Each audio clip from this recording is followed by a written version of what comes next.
Everyone, and welcome to today's webinar. My name is Elspeth Jeffrey and I'm the Program Manager of the AURA program and related programs at AMA.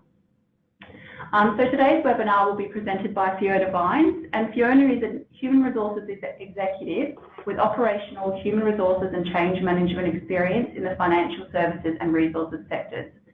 She was previously Global Head of Diversity at ANZ Bank and is currently the Global Head of Inclusion and Diversity at BHP, which is a world-leading resources company with more than 60,000 employees and contractors, primarily in Australia and in the Americas.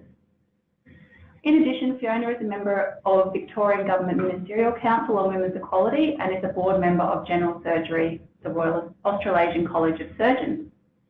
So today, Fiona will be providing an overview of BHP's inclusion and diversity programs, and we are absolutely delighted to have her come along and speak at our webinar.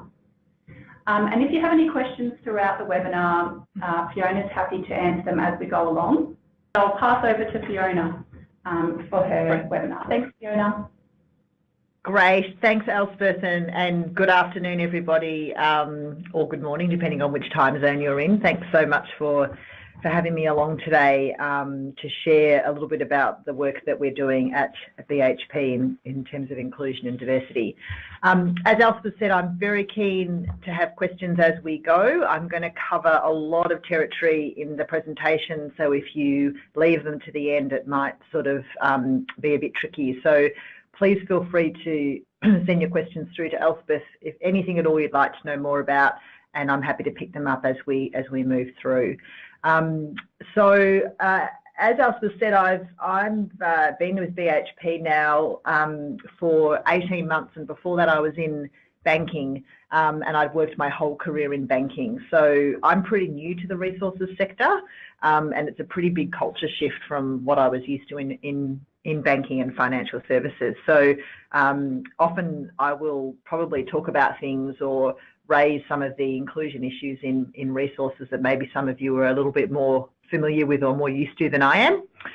Sometimes a fresh set of eyes can help with identifying, I guess, opportunities that maybe haven't been seen before. But essentially I wanted to start this conversation by being very clear that inclusion and diversity isn't just about getting more women into our company. I completely understand why it might be perceived that way, and it certainly is perceived that way sometimes by our own people. But for us, inclusion and diversity is much more than gender. We define diversity very broadly as both, I guess, demographic diversity in terms of gender, ethnicity, sexual orientation, race, religion, and so on. But it's also about diversity of thought and the different experiences that people have had in their lives, the different perspectives they bring from different organisations. And we value both. They're both very important. And in fact, we know that just like not all women are the same, equally not all men are the same. And so we want to make sure that we have a conversation with our people and externally with the market about how important the whole range of diversity is to our organisation. It's particularly important for us, of course, here in Australia to also focus on Indigenous participation in our workforce. And probably not surprisingly, many of the things that act as barriers and obstacles for women also get in the way of participation by our Indigenous Australians in our workforce as well. So by elevating the conversation to be one about inclusion, we can actually make BHP a better organisation for a whole lot of different groups of people. I think it's important though to acknowledge that there is a big conversation happening out there in society as well as in our organisation about women in particular, and about how women are continuing to be excluded and to not progress. So I guess at BHP we're trying to strike the balance between being very clear that our main goal, the main way we'll measure ourselves is through increasing the participation of women in our company, and not ignoring the particular challenges that women face, whilst at the same time reassuring people that we are focused on inclusion and focused on diversity more broadly. I might get you to move on to the next slide, Elspeth, which really talks about what we've done and what progress we've made so far in terms of our inclusion and diversity aspirations. So some of you may recall that in October 2016, nearly 2 years ago now, our CEO and chair announced at the London and AGM that we were going to achieve gender balance by 2025, that is our aspirational goal. Now, for those of you who were following BHP at the time, that was a pretty bold statement, and there is no doubt that that was a deliberate move by our organisation to really jolt us out of the complacency that we had been in for many years, where, like a lot of other companies, there'd been a lot of talk about the need to focus on diversity, but not a lot of action and therefore not a lot of progress. So I guess I just wanted to explain a couple of the steps that we took before that announcement was made to give you an idea about what I think is required in order to get all of your ducks in a row, so to speak, about being really serious about increasing diversity and inclusion in your company. So the first thing that happened in November 2015 was the Global Inclusion and Diversity Council was formed by the CEO, Andrew Mackenzie, and he continues to chair that forum. I've always been a bit ambivalent about inclusion and diversity councils. I've seen many of them in action, and some of them can be quite helpful and useful, and some of them can be unhelpful and not useful. And so I think what I've learned from seeing the way that BHP has approached this is there's a couple of elements that are really critical around a good, effective inclusion and diversity council. The first is that it absolutely must be chaired by a business leader, preferably the CEO. I think if your inclusion and diversity council is chaired and run by HR, that is probably not going to be terribly effective. And it's ideally the best person to chair it is the CEO, because that is a very strong symbol and signal of the most senior level of support for your diversity objectives. And the second thing is it's really important to have that council made up of a diversity of leaders from around the organisation who represent the major operational components of your business, as well as a level of diversity amongst the group itself. So ideally it will be a gender balanced group. Ideally you would have a group that reflects the cultural and gender diversity and age diversity of your organisation. And finally, I think it's really important that that council is very clear about why it exists and what it's there to do. And for us, we're pretty clear that the council is there for two main purposes. One is to feed up, to be a feedback loop from the front line, from the operations, about what are the things that need to happen, that need to change, that are getting in the way of us being more inclusive. What are the good local activities that are happening that we can share back up and then share across the company? So it's a feedback up as well as a feedback back the other way, which is to take the strategies and the discussions and the approach back to each part of the business. So those members of the IDC are very clear about their role, and it is to continuously reinforce that feedback loop. So one of the first things that BHP's Global Inclusion and Diversity Council did was address this very tricky subject of targets. What should our target be? What should our goal be? And so the CEO charged the group with doing a bit of work on that, some analysis on that to work out what should our target be that we would then communicate to our people and to the broader market. And so being a company full of engineers and analysts, they did a lot of very impressive workforce modelling and came up with the idea that we could achieve gender balance, but it was going to take quite a long time.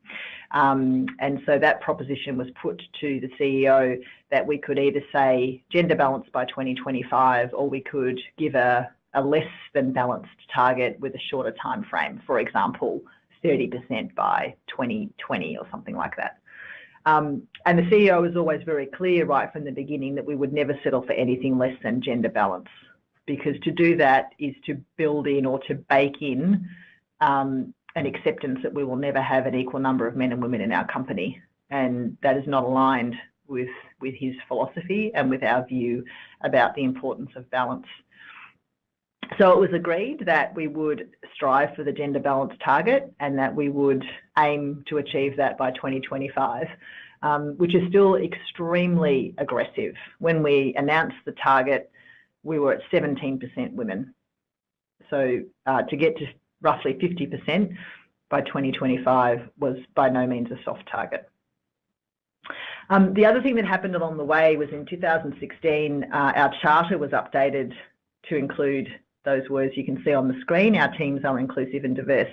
Now that might not sound like a big deal, and I didn't think it was a big deal when I joined, but what I learned was that the charter is a pretty sacred thing at BHP. It doesn't get changed very often. And so when it was changed to include those words, that was a big deal, because the charter was something that had always been the kind of source of truth, I guess, the true north for people in the company about how we behave and why we do what we do. So that was also a really big statement.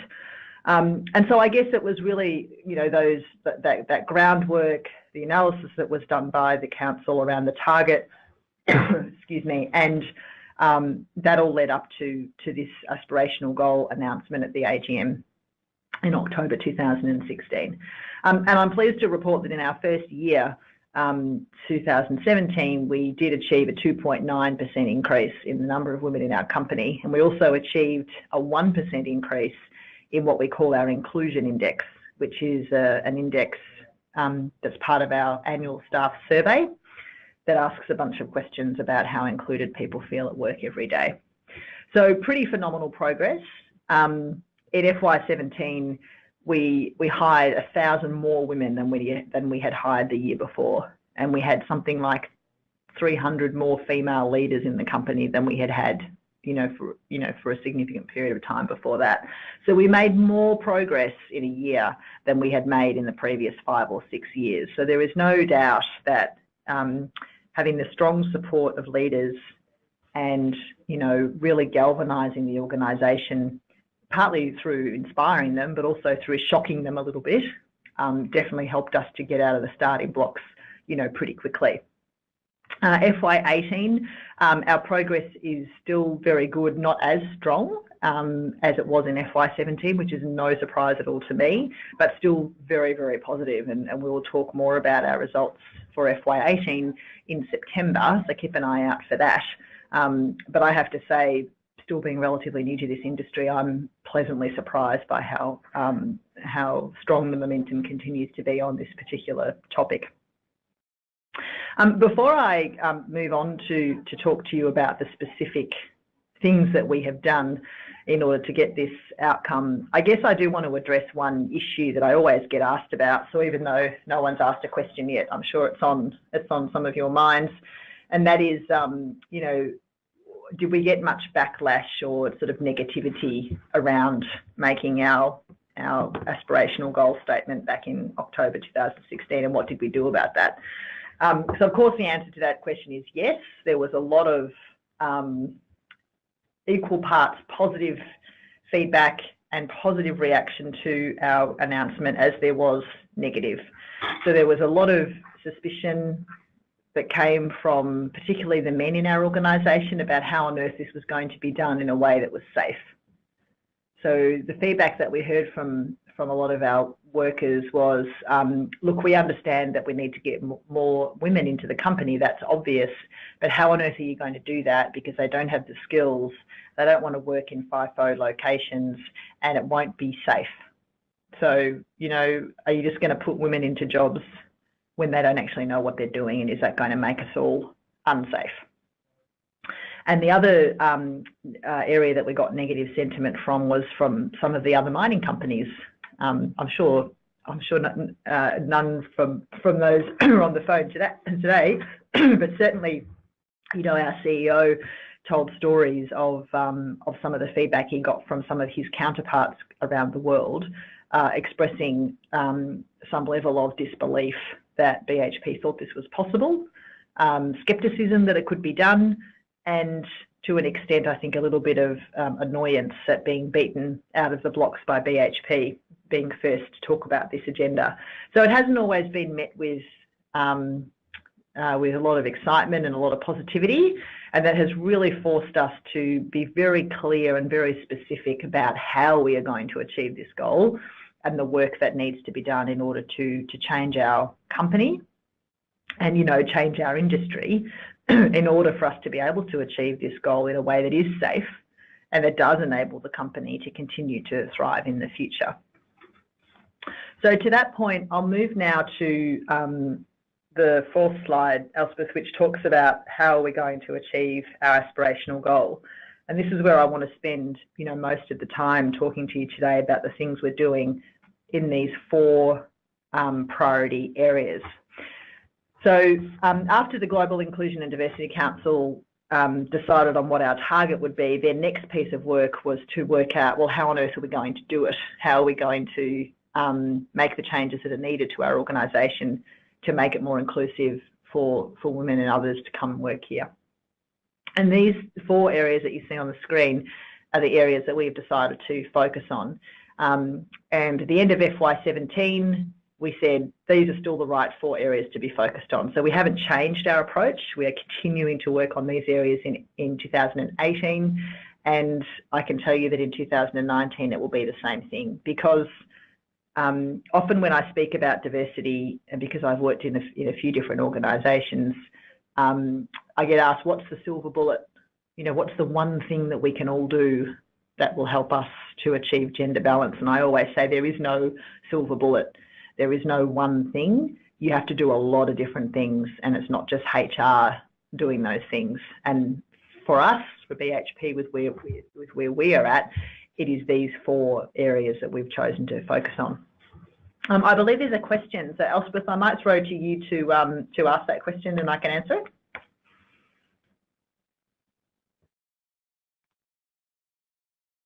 Yes, can you hear me? Yeah, I can hear you. Sorry, I had myself on mute. So I have a question from Davina, and she just asked, who in the business has a technical KPI specific to gender participation? Yep. Great, thanks, Davina. Good question. The thing that I didn't say when I talked about the target was it was a KPI was put into the ELT, the Executive Leadership Team scorecard.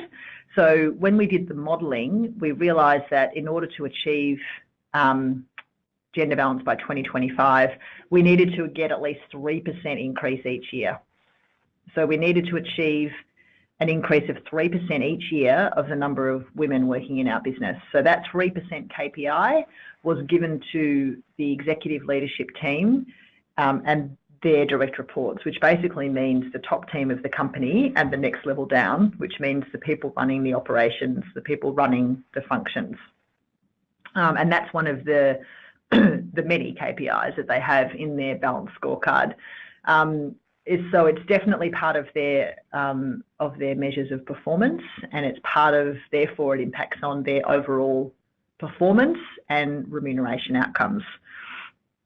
So I hope that answers your question, Davina, and I'll just expand on it a little bit by saying one of the things that we learned after the first year was that 3% target, whilst it was relevant for very senior leaders who have what I will call enterprise level accountability, it actually was not the right KPI for mid-level managers, because if you're a mid-level manager with a team of, I don't know, 50 people or even 100 people, it's actually very difficult to increase your female representation by 3% in a year, because you might have very, very little movement. You might not hardly do any hiring, you might not have hardly any turnover.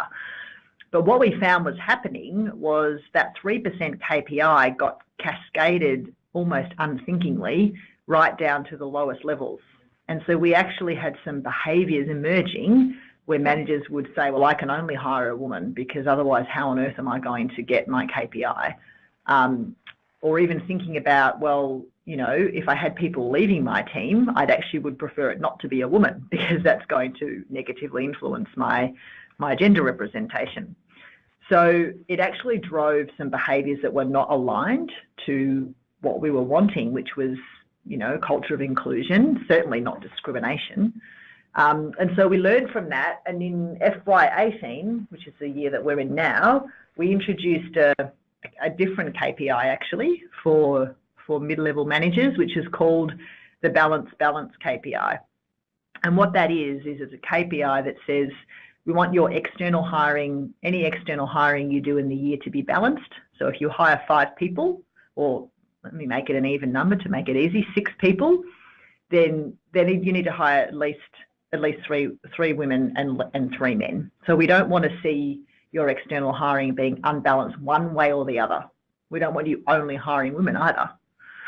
And we also, the other part of the balance KPI is we want you to balance your turnover. So we want to make sure that you don't have women leaving your team at a higher rate than the men are leaving your team.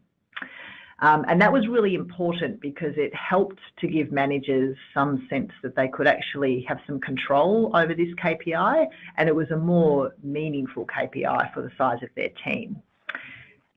And it was also helpful because it helped us address a particular issue that we have still in our company today, which is that our female turnover is higher than male turnover, proportionately. And I would say to any of you on the call today who are in HR, if you're looking at the metrics around how to identify whether or not your culture is inclusive, the first place you should be looking at is turnover. Because it's one thing to be able to hire more women or more Indigenous Australians or more whatever, pick a group. It's completely another to keep them. And so we have historically have an issue with female turnover being higher than male turnover. That is public information that anyone can see from looking at our sustainability reporting. And that is an area that we have focused very heavily on and we have not yet remedied. So I think that nuanced KPIs are very, very important to drive the right behaviours at the right levels and to get people focusing on the things that are actually going to change the overall culture of the company. So thank you for that question, and I will. Oh yes, you got another one? I've got 4 more questions. Yeah. So I've got one from Lavinia, and she asks, how have you achieved flexibility in an operational environment, i.e. with FIFO rosters? Yep, well that's an excellent segue, Lavinia, thank you, into the first area that I want to talk about, which is how we embed flexibility into the way that we work.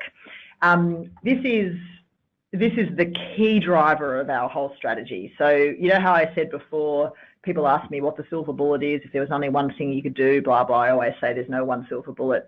If there was just one silver bullet, it would be flexible working, because flexible working is fundamentally about changing the whole paradigm of the way that we think about work and life, which in our industry is particularly relevant for women and men because of the nature of a shift operation, particularly in remote locations, particularly where you have FIFO situations going on. So, you know, a lot of other companies have started talking about all roles flex, like Telstra, like my previous employer, ANZ, but arguably in those professional sort of CBD type of organisations, flexibility is a lot easier to achieve. In our organisation, seemingly it's a lot harder to achieve.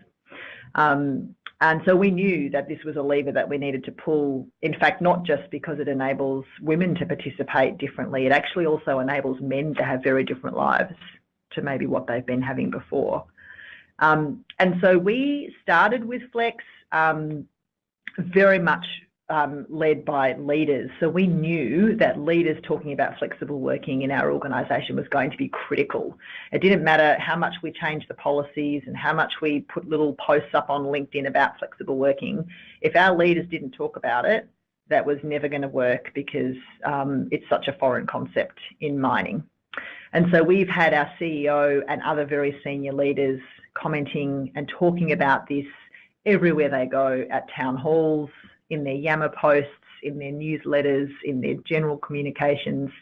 So leadership, role modelling and encouragement of flexible working is the first thing I would say is absolutely critical.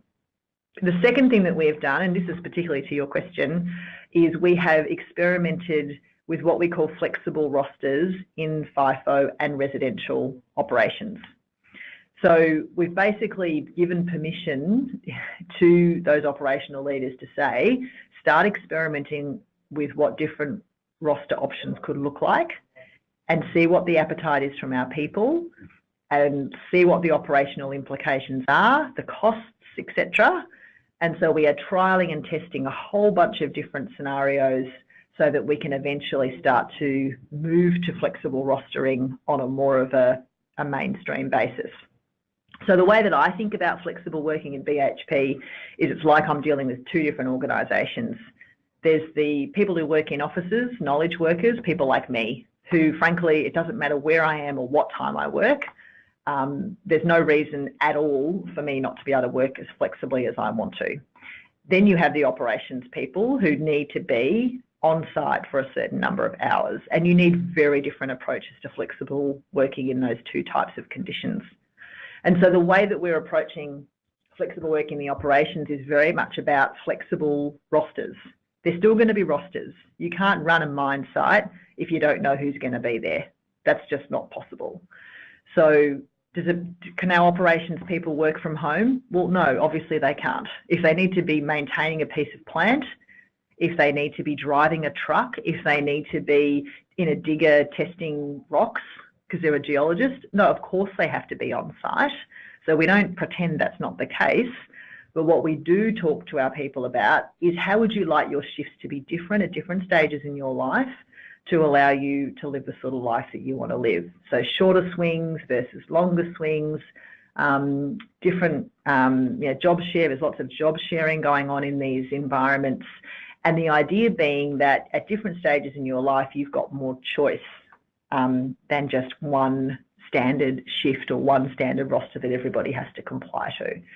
And I have to say the response from the people in the operations has been phenomenal and completely exceeded any of our expectations around how much people want to talk about this, particularly the men in our business who, frankly, I think just thought they had no choice but to work the way they'd always worked in mining, and that was how it was always going to be, which means, as many of you would know, a lot of them miss out on a lot of very important life events with their families. There's a lot of, issues with relationships, mental health, physical health, all these things, particularly as men get older and move closer to retirement, and not to mention when they're fathers of young children and those kinds of things. So our CEO, Andrew McKenzie, did a round of site visits earlier this year around Australia, and he came back and he said, I just cannot believe how much people want to talk about flexible working.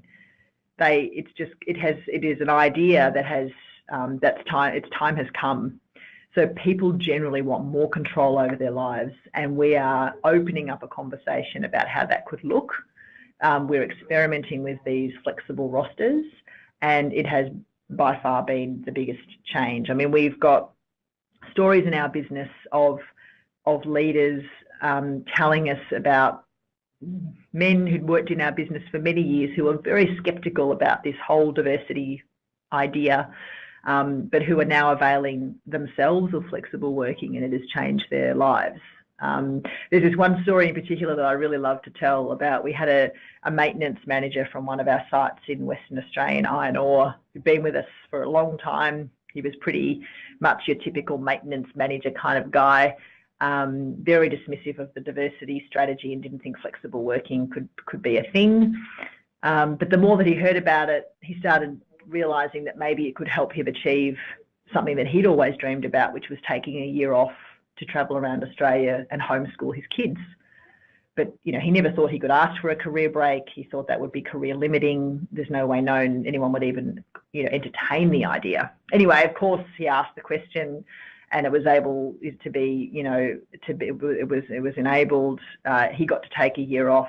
His next in line got to step up into his role, and he became, this fantastic story about how flexible working, was making this impact on his life. So, I think it's early days and certainly too early for us to claim victory, but we are completely focused on flexibility in the operations. Like I said before, there's no reason why anybody in an office job can't work flexibly, so we don't put a lot of effort into that, to be honest. It's actually more about the operations and what we need to do, both from a systems and a mindset perspective, to really shift the way that our people can work at different stages in their lives. Elspeth, I'll just pause for breath and just say, did that answer that question, and are there any other questions on flex before I move on?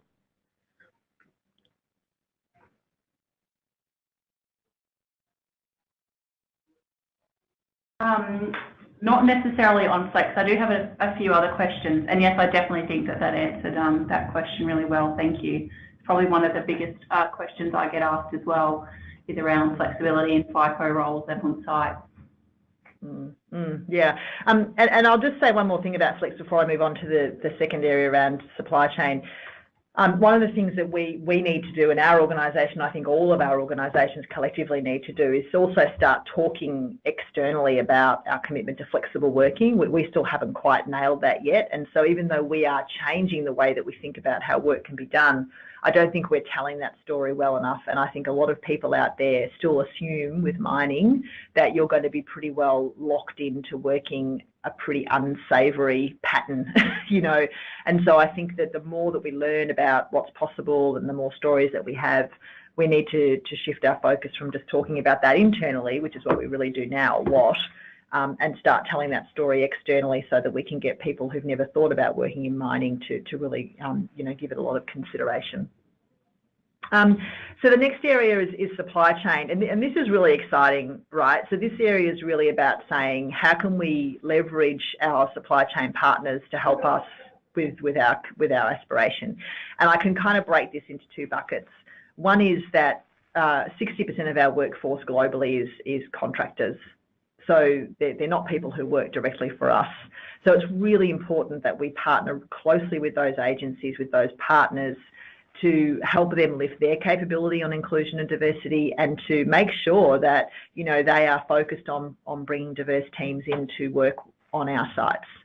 So we have incentives for these agencies to bring diverse teams to us. We work with them on helping them lift their capability, and we have hardwired a lot of this stuff into our category management and our supply processes to ensure that over time this becomes, you know, as evident as with our own hiring and our own workforce that we employ ourselves. The second area of supply chain is the gear. You know, it's the big gear that we use on site. It's the equipment, and a lot of that equipment is not designed for anyone other than a big, strong male. And so we know that the only way to really drive inclusion in the workplace is to think about the work itself. Is it actually accessible to women and to people who are not fitting the profile of a big, strong male? And so we do that in a variety of different ways. We've certainly initiated some great conversations with the big OEM providers like Komatsu and Caterpillar and Thiess and others around our agenda and how we want to partner with them on that. We've had some really fabulous early conversations at the industry level with those players. We've had our own female operators come to a workshop in Melbourne where they talked directly to those companies about some of the challenges that they face every day. You know, climbing up just to the bottom rung of a ladder on one of those huge bits of gear is impossible for some women, let alone the fact that some of these big bits of gear don't have a bathroom built in, which leads to all sorts of challenges for everyone, but particularly for women. So that's a really critical part of our strategy. And the other piece around accessible work is even just making really small changes to the way that people do their work every day. You know, there's hundreds and hundreds of stories literally in our company now where a woman gets hired into a crew for the first time and the crew suddenly realises there's certain jobs that they've been doing for years that actually involve a level of physical lifting or moving that's probably not appropriate. So I'll give you a story about that. At one of our underground mines, they had a woman join their crew for the first time, and one of their tasks was to carry 20 kilogram sacks of paint powder, you know, down into the mine. So when this woman joined, you know, one of the guys said, well, obviously she can't carry these 20 kilogram sacks, so I'm going to have to carry her share. You know, and at the end of the shift, he went up to the supervisor and said, see, I knew we shouldn't be hiring women because they can't do the job properly. And the supervisor's like, what are you talking about? And he said, well, I had to carry her share of the paint powder. And the supervisor was like, well, why is anybody carrying 20 kilogram bags of anything? That's not safe. That's not good for our, you know, health and our well-being. And so they re-engineered that process, put a really simple trolley system in place. Like, it sounds so obvious, but often teams that are homogenous, they go about things in a very unthinking way. So it had never occurred to any of them to question this. And actually, maybe if some of the guys had questioned it, it's not really very macho or masculine to say, you know what, I don't want to lift these 20-kilogram bags anymore. But having a woman come into the team, and it becomes obvious that that's not an activity that everyone should be doing, it creates this change, right? So we're getting this amazing feedback at the local level of teams who are now saying it's actually better. It's better to have women around because A, it's not as masculine and not as kind of aggressive, but B, we're changing the way we work, you know, to be safer, to be less physically demanding, and it makes sense. So it's been a really interesting outcome, actually, of really looking at the work and the gear and the equipment that our suppliers provide to us, and how we can use that as a driver of change. Elspeth, I think you've got a couple of questions for me. Yeah, sure. So I've got another one from Liz, and Liz asks, so you mentioned that you had negative backlash with regards to the gender aspiration. How did you overcome this? Yep, great. Thanks, Liz, for that question, and it's a nice segue, I guess, into the third area that I want to cover today, which is what we've done to really mitigate bias in our behaviours as well as in our systems. And bias in behaviours is really what you're getting at, Liz, which is this reaction from people about, A, why do we even have to focus on women in the team? But even it might be more subtle than that. Sometimes people have unconscious biases and behaviours that they don't even realise are exclusionary or are not helpful to creating a more inclusive environment.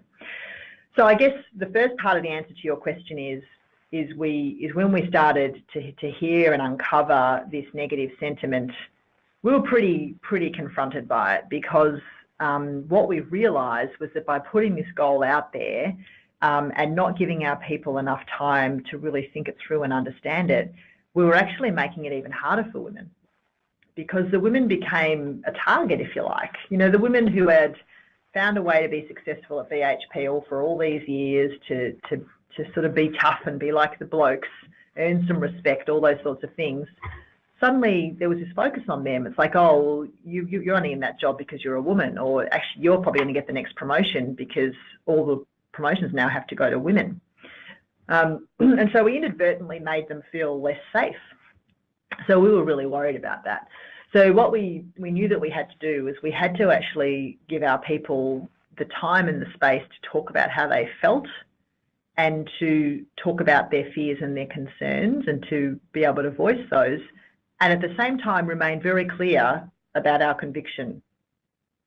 So there's a fine line there between giving people space to say that they don't like this, but not veering over into the bigoted, sexist kind of behaviour, at the same time helping people to move into a new way of thinking. And the way that we did that was we equipped our leaders with some tools and some strategies to be able to open up a conversation, to get people to talk about how they really felt. And a really simple example of that is our wonderful asset president at Olympic Dam. Some of you may know about Jackie McGill. She had this strategy where she just wrote down a few of the more confronting questions that she knew people were asking, put them in envelopes and gave them to people and said, right, you get to ask this question and we're all going to talk about it as a group. So, you know, one of the questions that was asked, that was tabled, was, so, you know, my son's never going to get a job at BHP now because we're only hiring women into our apprenticeship programs. And so we would then give the team a chance to talk about that. How do they feel about the fact that there were going to be less opportunities for their son? For Jackie to reinforce there would still be opportunities for this person's son, just not 90% of the opportunities like there had been before, more like 50%. So not hiding from the fact that we are committed to this, but also reinforcing very strongly we will never discriminate on anyone based on their gender in terms of our hiring decisions, our promotion decisions, or the way we structure our business, all those kinds of things.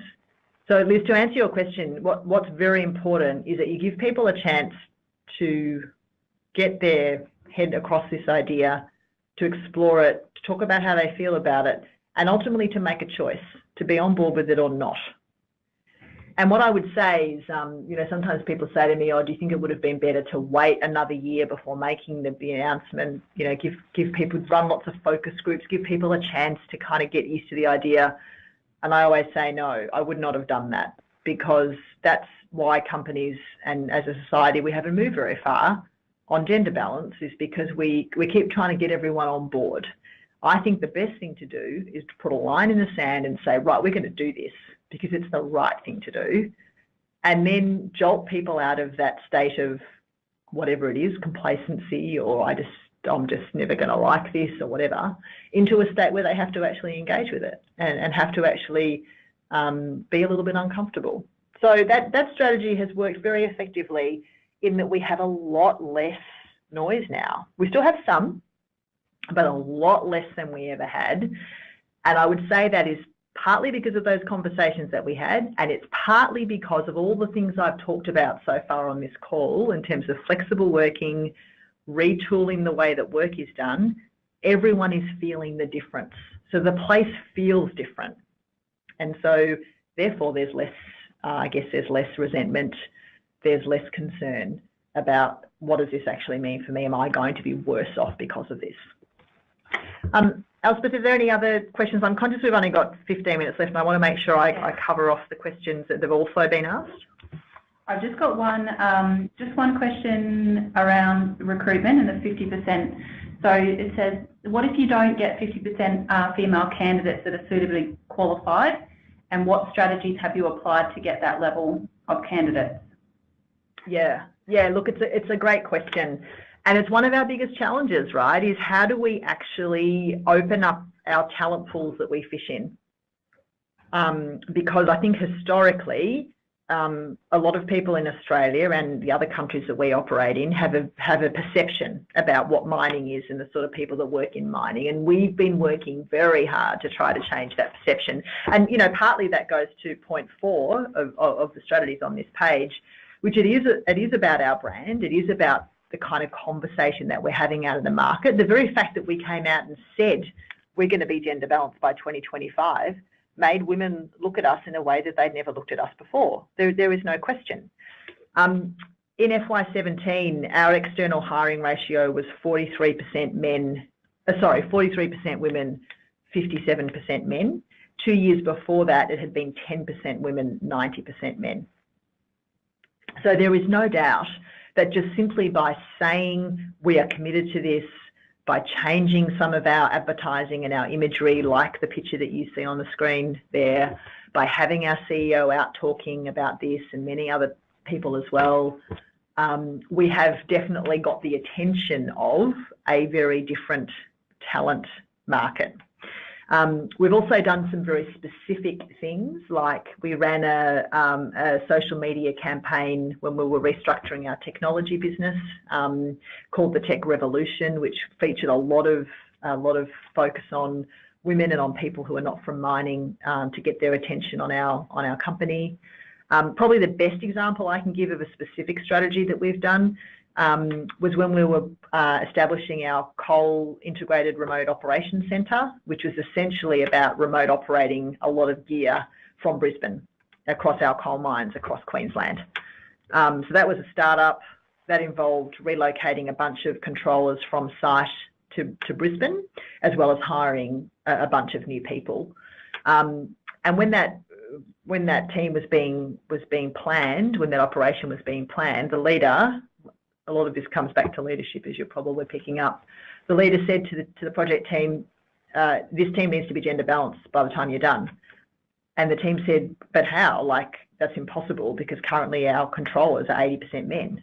And the leader was like, I don't know how, but that's what you've got to do. So go find a way, go think it through and come back to me and tell me what you need for us to make this a thing, not accepting anything less than gender balanced.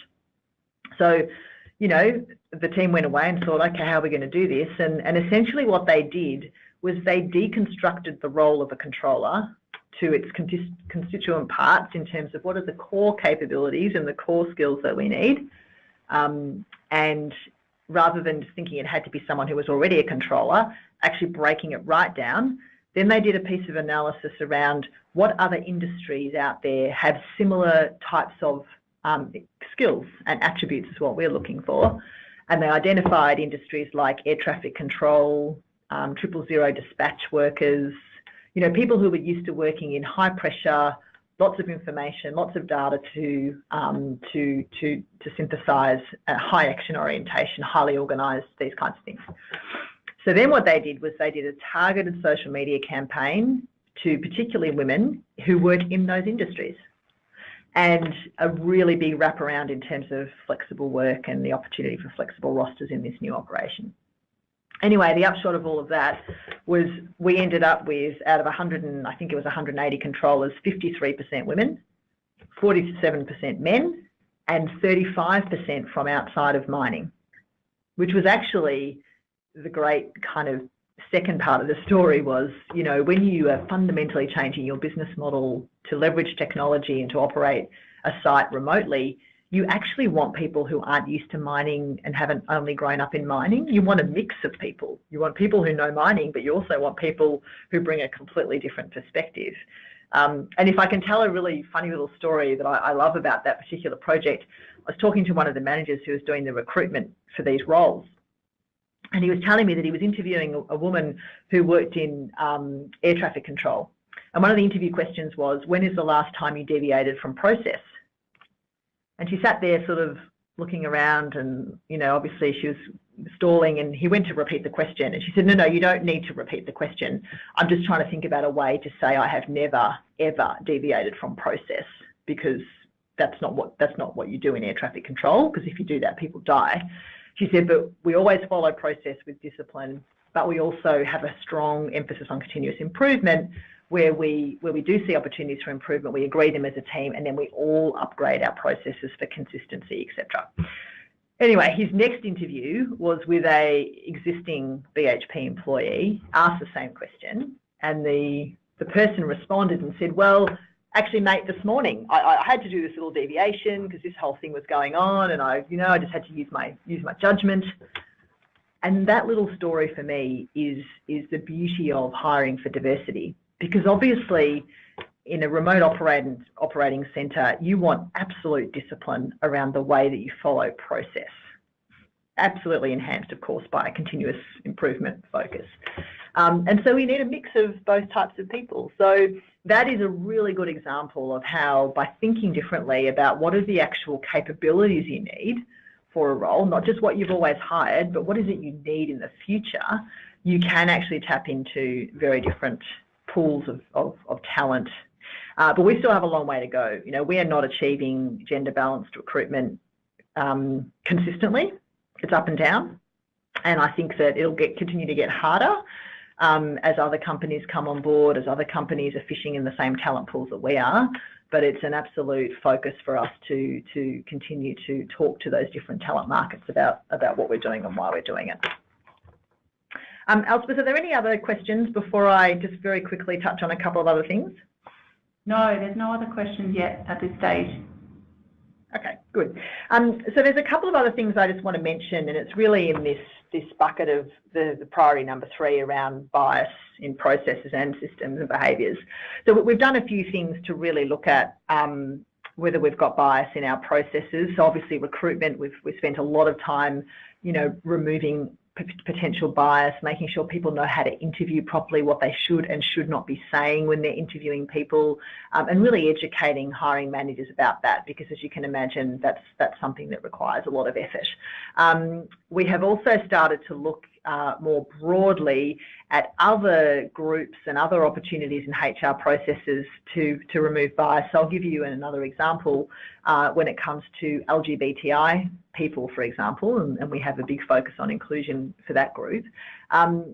We move a lot of people internationally at BHP, so we move people to Singapore, to Manila, to India, as well as to, you know, America. And a lot of these countries have some laws in relation to homosexuality and same-sex relationships that are different to Australia. And so I remember having a conversation with our global mobility people about, well, what are we going to do about that? You know, if we're sending somebody to work in Singapore, for example, where homosexuality is still illegal, How do we support them, and what do we do if they don't tell us that they're gay? How's it all going to work? And there's lots of stress about it. And one of the things we ended up agreeing that probably the best thing for us to do is, rather than wait for the employee to disclose, because often, of course, that may not be something they want to do, is why don't we just assume that everybody is interested in that information and give that information to everybody who is thinking about moving to a different country. So kind of almost flip our mindset from everyone is straight, which is our default position, to everyone is not straight, everyone is gay. And if that was your default position, then you would give everybody information about the laws and the customs and so on about same-sex relationships in different countries. So this whole idea of flipping your mindset completely can really help to think about who might your policies be excluding or making life difficult for, and if you flipped your current state, how might that help, to change that situation. So in the case of global mobility, if you give everybody information about the laws in Singapore, the people who are straight will just be like, oh, well, that's interesting, thanks for telling me. And for the people who are in a same-sex relationship, whether they choose to tell you or not, they now have access to that information and they can use that to help them make decisions and just make them feel more comfortable.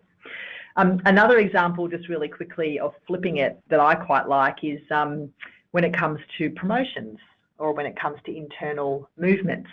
And we haven't done this yet at BHP, but I've heard about it in a different organisation, and I'm exploring it here. Whereas, let's say, for example, there are 6 people in a team, all at the same level. If a job becomes available at the next level up, rather than just advertising the job and saying whoever wants to apply should apply, because often what we know is that women are less likely to apply than men, they doubt themselves, etc. We've all heard the stories, is actually flip it and just consider everybody for the promotion, unless they opt out. So actually you would say, in this example, you would say to those 5 people, oh, this job is available and we're considering all of you for it, unless you tell us that you don't want us to. So you move from an opt-in philosophy to an opt-out philosophy, in the hope that that will mitigate this thing that seems to happen where women feel less confident about applying for a stretch opportunity, say, than men. I guess my point in telling you these things is that I think we need to move on from this mindset of, well, women don't apply, so it's not out. Like, what are we supposed to do about that? Like, you'll often hear managers say that, well, no one applied for that promotion with me. What am I supposed to do?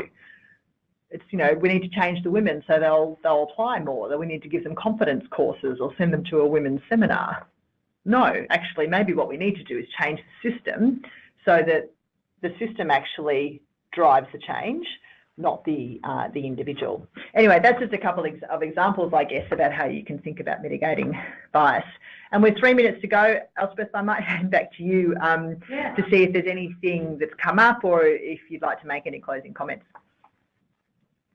Sure. Well, I don't have any other questions at this stage. I'll see if anyone wants to ask one really quickly. But thank you so much for your presentation, Fiona. That was so fantastic. And I think I told you when we were talking before that BHP is probably the company that I always get asked about, in respect of what you're doing. So it's really great, and we're really thankful that you came along and shared what you're doing with all of us today. It doesn't look like I've got any questions, but in closing, this webinar has been recorded for those of you who are AMA members. Your company is an AMA member. We've got a secure web portal that you can access, and if you don't already have access to that, please email us at aura@ama.org.au if you'd like the login details. Our next webinar is next month in June with ACOM, and they're going to come and speak about their term time contracts in relation to engineers, so that's really exciting. So I haven't got any other questions, so thank you again, Fiona, for your time. We really appreciate it, and we'll see you all again next month. Thanks, everybody. Enjoy the rest of your day. Thank you. You too. Bye. Bye.